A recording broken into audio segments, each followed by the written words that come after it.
Pues de nueva cuenta me da gusto recibir en este canal a alguien que pues a pesar de que no necesita presentación, es importante que conozcan muchísimo de lo que él hace.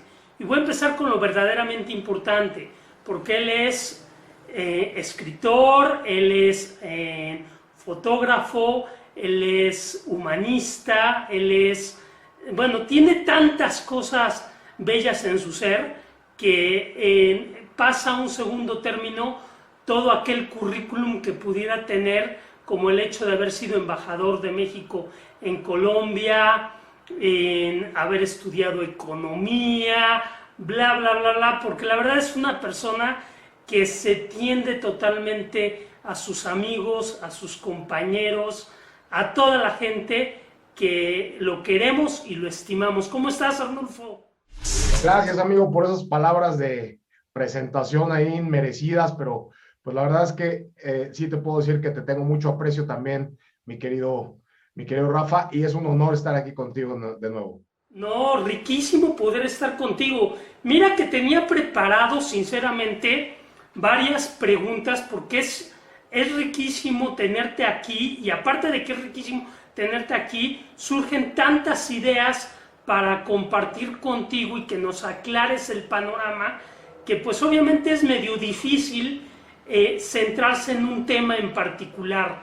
Entonces quisiera irme principalmente a lo más actual de lo que está pasando en el acontecer tanto nacional en México como internacional en Latinoamérica. Y empecemos con lo que surgió hoy en un periódico, en un diario en inglés, el The Economist, donde menciona que el falso Mesías de México, López Obrador, ¿tú qué en fotografía le das a esa imagen que surge de este diario? A ver, bueno, más que un diario es una revista, ¿no? Es la revista The Economist que es semanal y que, bueno, pues obviamente es una revista muy influyente en los círculos financieros y en los círculos del capital global, ¿no? Ese es fundamentalmente el público. Y realmente, pues lo que estamos viendo ahí, pues digamos, una declaración abierta, clara, de insatisfacción profunda del capital global con respecto a las políticas que se han seguido en México, ¿no? No hay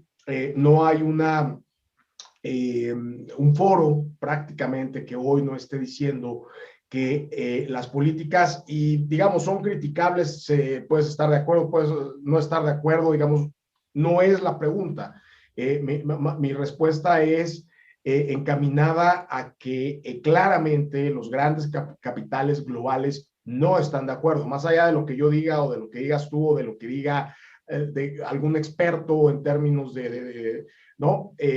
Realmente los capitales globales no están contentos con México. Desafortunadamente ha habido decisiones erráticas que han llevado a que, pues desafortunadamente, haya un ambiente de incertidumbre jurídica, empezando, por ejemplo, por todo el tema de la reforma energética, ¿no? Que ha habido embates a pesar de que el Poder Judicial, o mejor dicho, un par de jueces, han detenido un poco la ejecución o la puesta en práctica de esas leyes energéticas, pues fueron una clara señal de hacia dónde van las políticas en ese sector y que son claramente violatorias de muchos de los principios bajo los cuales empresas internacionales invirtieron en México en los últimos años, ¿no? Si a esto le agregas temas como, pues, digamos, la reciente degradación de nuestro nivel de seguridad aérea, por ejemplo, en donde, pues, prácticamente México no podrá inaugurar nuevas rutas hacia Estados Unidos, y es muy probable que si no se hace algo al respecto hacia ningún otro país, digamos, disminuyendo absolutamente la capacidad turística, la capacidad logística del país, reduciendo su competitividad y obviamente pegándole a las empresas que exportan, a las empresas que importan, al turismo, evidentemente. En fin, o sea, si tú vas sector por sector, lo que me parece es que esa portada de The Economist es realmente un reflejo de esa insatisfacción de los inversionistas, de los grandes inversionistas, de los grandes capitales internacionales con respecto a las políticas que se están siguiendo en México. Una pregunta sobre eso que me estás comentando. ¿No es un tanto contradictorio en eso con respecto a lo que también sucedió hace pues, escasos 5 días, 6 días, en donde mencionan que México escala a la 6ª posición a nivel global de captación de inversión internacional?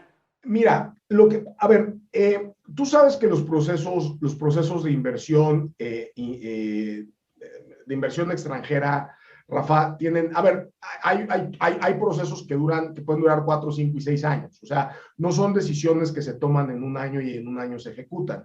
Eso es algo complejo. Entonces, pues yo que he estado muy vinculado a la inversión extranjera, sé que pueden ser procesos de 3, 4, 5, hasta 6 años. Pues muchos de los proyectos de inversión que México ha seguido recibiendo tienen que ver, primero, pues con proyectos que ya se venían arrastrando. Segundo, tienen que ver, por supuesto, con capacidades instaladas. O sea, no es que las empresas puedan mover toda una serie de instalaciones de producción de manera sencilla, y si la demanda está creciendo en el mundo, pues las tienen que ampliar. Tampoco estoy diciendo que eso le resta a México, digamos, una competitividad absoluta. Lo que sí me parece es que, digamos, México, por el tamaño de su mercado, por su cercanía con Estados Unidos, porque ha habido incluso también, digamos, instituciones que han detenido estas leyes, pues aparentemente poco propicias para la inversión, por una serie de factores. México no es que haya perdido absolutamente su capacidad de atraer inversión, al contrario, yo creo que sigue sólida y yo creo que seguirá creciendo. Más bien acá lo que siento es que las señales que ha habido en los últimos 2 o 3 años de parte del gobierno actual no han sido las más alentadoras para seguir fortaleciendo esa competitividad, ¿no? Entonces creo que es un reclamo ante una tendencia, más que un reclamo ante un hecho, digamos, gravemente consumado o algo así. Aprovechando esa visión que tienes globalizada del asunto, ¿cómo estás viendo tú a la distancia lo que está pasando acá en Colombia? Y sobre todo considerando el hecho de que de una u otra forma se le está exigiendo al gobierno colombiano presionar más a los grandes capitales colombianos a que paguen impuestos y no los bajen a la población en general. Algo muy parecido a lo que sucede en México, que han presionado precisamente a las grandes empresas para que paguen impuestos y con eso volver más popular el gobierno de López Obrador. Pues mira, amigo, yo creo que lo de Colombia es un tema lamentable porque Colombia es un país que tiene tantísimo potencial, que en muchos sentidos además ha ido, no lo digo en pasado, digo, ha ido muy bien en los últimos años. Colombia ha tenido una capacidad, digamos, de atracción de inversión, de fomento de nuevas industrias y de una serie de posibilidades de modernización, de crecimiento acelerado, de inserción global en muchos sectores en los que antes no estaba, francamente impresionante. Es muy desafortunado lo que está pasando en este momento. Es sin duda alguna una mezcla de factores. No hay un solo, digamos, no es unifactorial, esto es multifactorial. Y la realidad es que se juntan muchas cosas, se juntan temas políticos. No hay que olvidar que Colombia está en el año previo a las elecciones presidenciales, o sea, el cambio de presidente. Y esto es cuando realmente pues, los adversarios políticos salen a la arena a luchar por los espacios, por la calle, por las preferencias, por la demanda social, ¿no?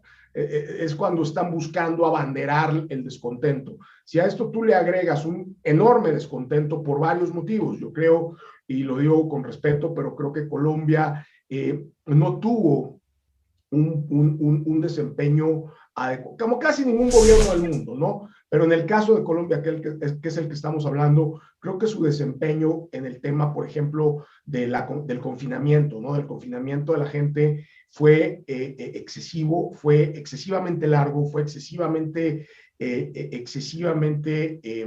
estricto, fue excesivamente temprano, ¿no? Y bueno, pues ya vimos que después las aperturas de Colombia fueron excesivamente liberales. Entonces, después de etapas de confinamiento absolutamente, digamos, estricto, pasaron a etapas de apertura absolutamente descontrolada, donde los espacios de mayor contagio, los bares, los eventos públicos, los restaurantes abrieron como si no hubiera pasado nada, ocasionando que todo ese confinamiento original hubiera sido tirado a la basura. Hoy Colombia sigue teniendo una situación muy grave en el ritmo de contagios, o sea, en el número de contagios diarios, o sea, que ese confinamiento no funcionó y ese confinamiento tan estricto no funcionó combinado con esas aperturas tan absolutamente liberales. Y por el otro lado, no laxas, y por el otro lado, cuando la gente, después de que este confinamiento ahorca la economía, pues aparece ser el peor momento para anunciar una reforma fiscal, ¿no? Cuando la gente menos dinero tiene, es cuando el gobierno decide anunciar que les va a cobrar impuestos. Además, muy mal anunciado, porque se quedaron con o sea, es decir, al final la reforma no se parecía nada a lo que la gente estaba protestando en las calles, pero el gobierno fue incapaz de comunicar eso. Y el gobierno fue incapaz de comunicar eso dentro de Colombia y fuera de Colombia. Entonces, realmente ahí lo que tienes es la tormenta perfecta, ¿no? Y podría yo seguir dando comentarios, ¿no? Generando comentarios sobre otros factores, pero me parece que son los principales. Oye, interesante la forma en que lo estás diciendo, porque bueno, ok, Duque y lo que era el ministro de Hacienda, Carrasquilla, son muy cercanos a ti, tú los conoces personalmente, y de una u otra forma, pues de una u otra forma el hecho de que tú digas que no fue muy bien comunicado esta reforma tributaria, pues deja mucho que decir, ¿no? Yo leía... Y quiero muchísimo al presidente Duque y efectivamente es una persona a quien considero un gran amigo desde hace muchos años. Al ministro Carrasquilla le tengo aprecio, pero soy también muy cercano y le tengo muchísimo cariño al actual ministro de Hacienda, a José Manuel Restrepo. Y la verdad es que, digamos, no lo digo yo, la verdad es que el tema de la comunicación ahí está en las calles, o sea, digamos, amor no quita conocimiento, ¿no? Y les tengo un enorme cariño, pero sí siento que hubo graves deficiencias en la forma de comunicar, una reforma que en el fondo, te digo, al final no se parecía nada a la original, una reforma que además estaba perfectamente justificada desde muchos lados. Esto que tú hablas, digamos, de que las grandes empresas paguen más impuestos, digamos, hay un grado, digamos, un grado de realidad en eso, en que las empresas con frecuencia obtienen exenciones, digamos, tributarias a través de ciertos mecanismos, pero lo real es que también son las únicas que pagan impuestos en América Latina y los empleados de esas empresas que están fiscalmente, tributariamente, perdón, atados, son los únicos, es el único segmento de población que paga impuestos. Y el resto de la población vive en la informalidad o literalmente no paga impuestos. Uno de los grandes retos que tiene América Latina es precisamente ampliar la base. Ahora, la base tributaria, o sea, la base de personas que pagan impuestos. Pero, digamos, esa es la necesidad, ¿no?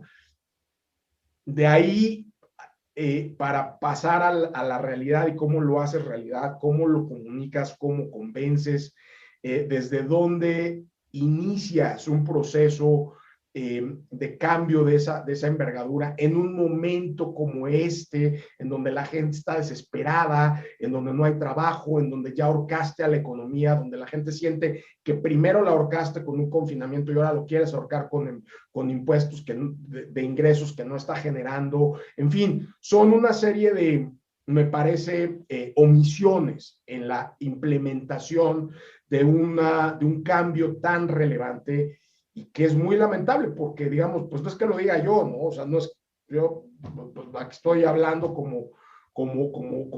pues como opinólogo, ¿no?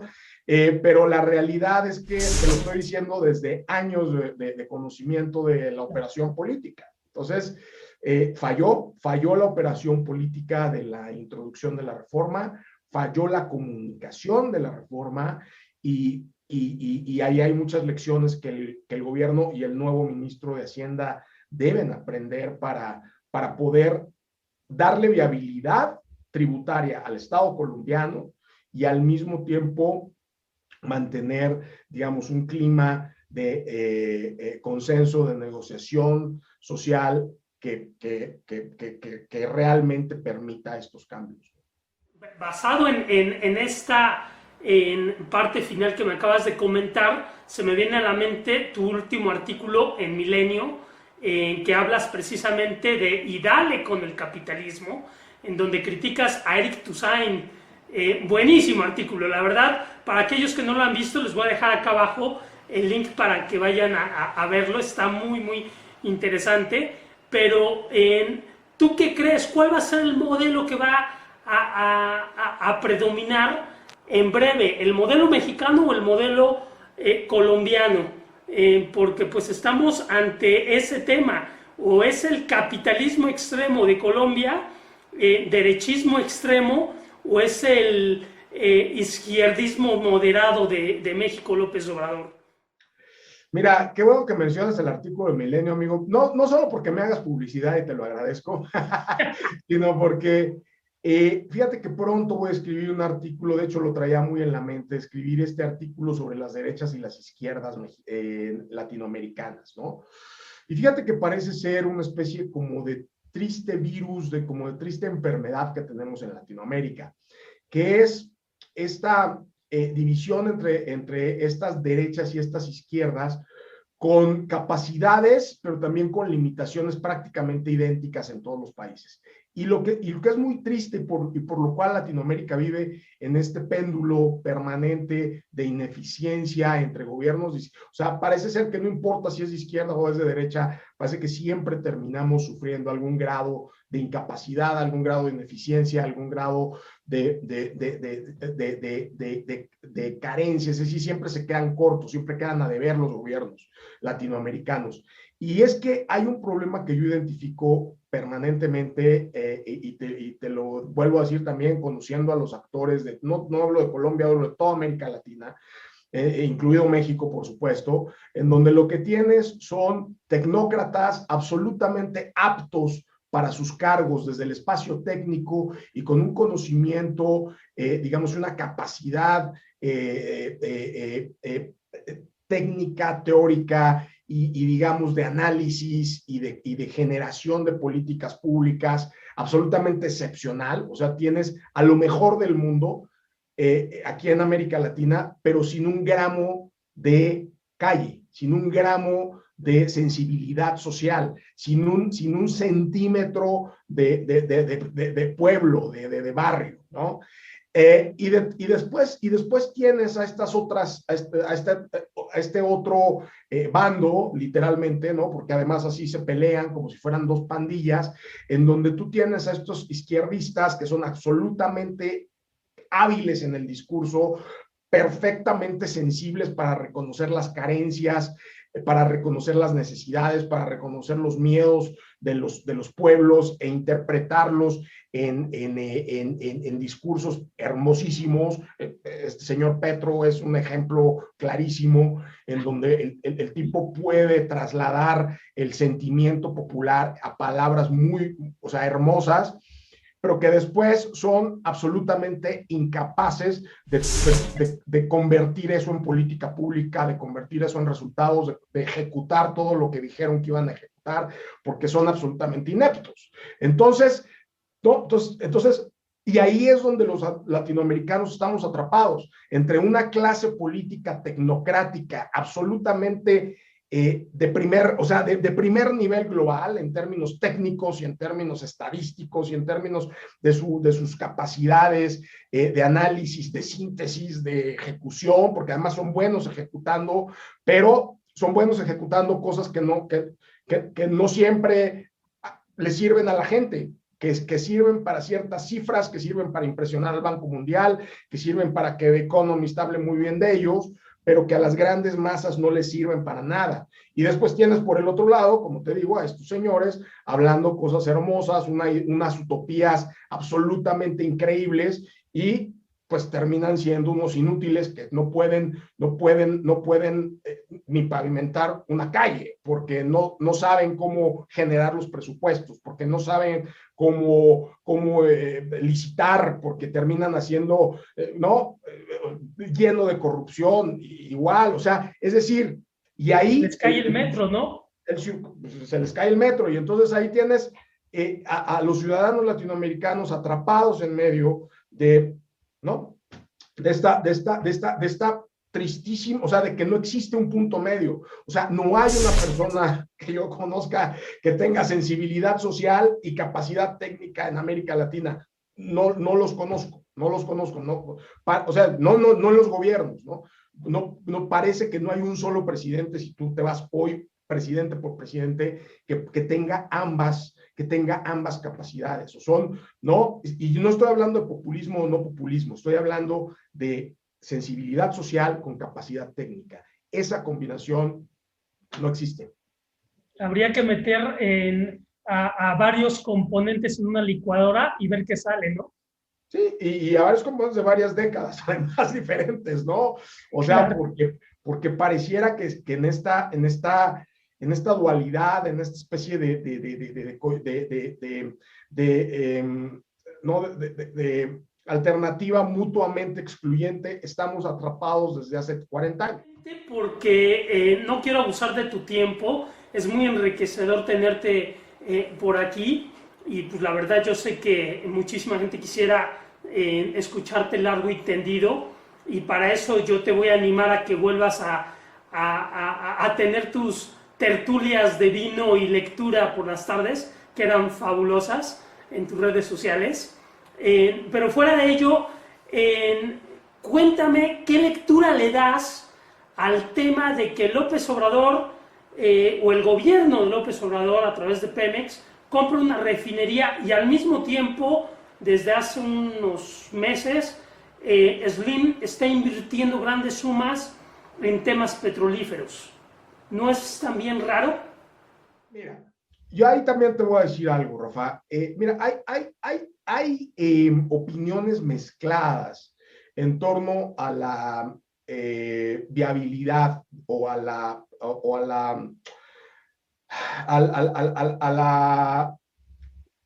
que la compra de esta refinería en Texas haya sido un acierto o un desacierto. Hay opiniones muy mezcladas y opiniones muy respetables en ambos sentidos, ¿eh? Es decir, hay gente muy sensata, hay gente con conocimiento profundo del tema energético que considera que no ha sido tan mala idea comprar, pues ni siquiera comprar, porque ya éramos dueños, o bueno, ya éramos, es un decir, Pemex ya era dueño del 50% de esa refinería, lo único que se hizo fue comprar el otro 50%, o sea, se compró la propiedad total de la refinería.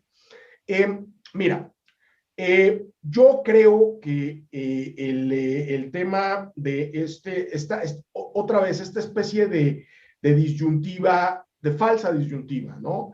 Entre energías renovables, limpias y energías tradicionales, no es tal. O sea, ¿por qué?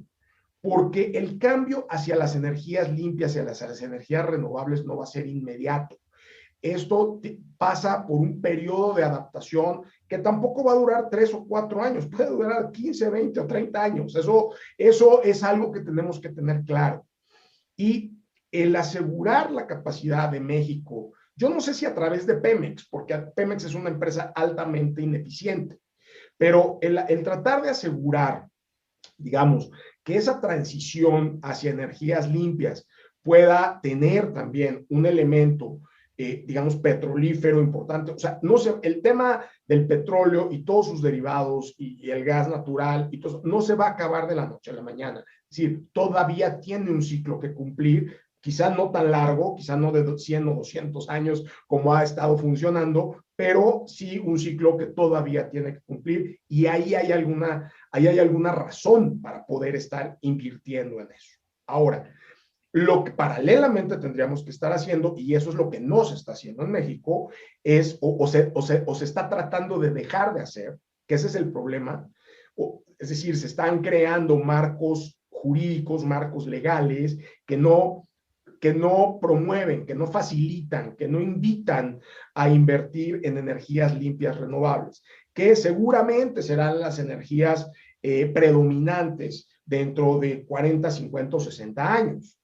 Y entonces ahí es cuando dentro de 40, 50 o 60 años nos vamos a arrepentir de haber permitido que en este periodo se parara esa inversión, si es que después no nos ponemos al día. Entonces, creo que es una combinación. O sea, yo tampoco soy de los que estoy, digamos, diciendo, ni siquiera pensando, ¿no? Decir, uy, compró una refinería este señor. Hay muchas cosas con las que no estoy de acuerdo con este gobierno, pero esa no es una de ellas. O sea, digamos, la adquisición del otro 50% de la refinería no me parece que sea tampoco algo demasiado grave. Me parece más preocupante el hecho de querer armar una refinería desde cero como Dos Bocas, o sea, cuando hoy, como lo estamos viendo, lo que hay barato son refinerías. O sea, no tenemos, no, esto equivale a querer construir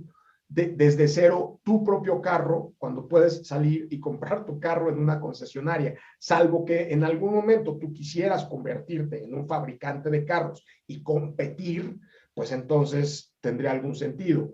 O sea, si fueras Tesla, ¿no? Entonces, o si quisieras montar, construir Tesla, pues entonces sí tiene sentido construir tu propio carro. Si no estás interesado en ser Tesla y simplemente lo que quieres es el servicio que te puede dar un carro, en este caso, el servicio que te puede dar una refinería, y que creo que es el caso de México, entonces es inmensamente más barato comprar refinerías que construirlas, y ahí está. O sea, con lo que compraron la mitad de esta refinería en Texas, o sea, llevan gastado 10 veces eso en la de Dos Bocas y todavía no la arrancan, ¿no? Entonces, y bueno, y todavía le falta mucho. Entonces, la realidad es que así lo veo, amigo. Yo creo que no es un disparate total, siempre y cuando para qué lo quieres y con qué visión estratégica lo quieres. Y si es la correcta, yo no le veo ningún problema, ¿no? Me preocupa más que no estemos invirtiendo en energías limpias. Ok, genial, pues te agradezco muchísimo tu tiempo, muy enriquecedor el tema de poder charlar contigo y ojalá no sea la última vez por este medio. Amigo, cuando quieras, sabes que con el mayor de los cariños, y siempre es un gusto estar aquí en tu espacio. Qué rico, ¿no? Es bastante sabroso el poder compartir contigo, tienes muchísimo que compartir, ojalá la gente te siga más en tus redes sociales, que siempre es espectacular lo que compartes, que vean tus artículos en Milenio, que la verdad también es muy rico lo que escribes por allá, y bueno, que ya puedo presumir de que tuve a un escritor de Milenio por acá. Gracias, amigazo querido.